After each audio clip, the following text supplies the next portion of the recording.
The size of the slowdown in the global economy is worsening every day, and therefore the size of the policy response to fill the gap as families and businesses pull back on their spending, that gap is getting bigger. And as big as the stimulus packages that you're seeing are in the likes of the US and China are, they're not big enough to turn things around. And as happy as I am to see many of the emergency measures that you're seeing internationally, the unwinding of them, so do I think it'll get worse in the short term? I certainly do. Will it eventually pass? Sure. As it does, you'll see an unwinding of these emergency measures. You will see bank guarantees being unwound. You will see interest rates going up. You'll see central banks, one of the earliest things they'll do is they'll stop printing money. Many of the nationalised banks will be floated again, privatised and sold off. Mistakes were made on the way in. Mistakes will be made on the way out. And even if mistakes aren't made, it will be a painful process. You look at the introduction of the blanket banking guarantee in Australia, and I can understand why it was done and when it was done. It was protecting the core infrastructure in Australia that is broken down internationally.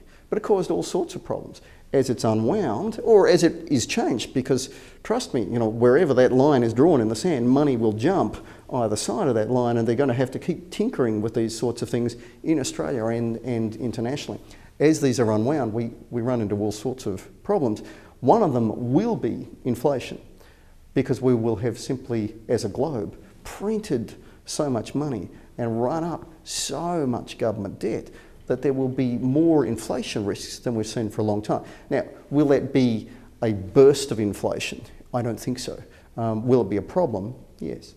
To conclude, some people say we're in for a sustained period of economic difficulty. You're not as pessimistic as that, despite your comments today. You're not as pessimistic about the longer term prospects. You think we'll emerge from recession here in Australia within the next 12 to 18 months or so?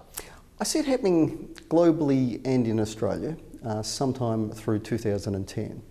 But perhaps a better way to say it is you will see the signs of turnaround. The cost of money, specifically credit spreads in credit markets, you see those every day. In fact, you can see them every minute. You will see those repair. The lower those spreads go, the lower the cost of money goes, the greater the chance of turnaround coming.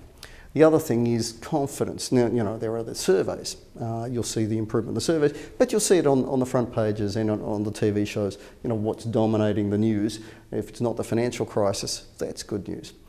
You will see it too, the traditional turnaround signs.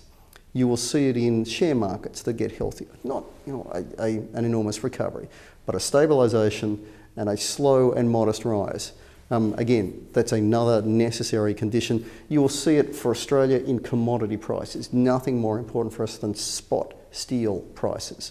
You want to know where Australia's going to go? You watch those. And finally, housing prices in Australia. Our vulnerability, our unexploded bomb is our housing prices. I do not expect the bomb to be lit because the short-term supports under housing prices are magnificent. But I do want to see an end to housing price falls in Australia. And once you tick off those things, banking markets, confidence, and then see it in share markets, in commodity markets like steel prices, in housing price markets, we'll be there. Chris Richardson, let's finish on that note. Thank you very much for your thoughts today. Thank you very much for your time in appearing with us on Viewpoint. Thank you.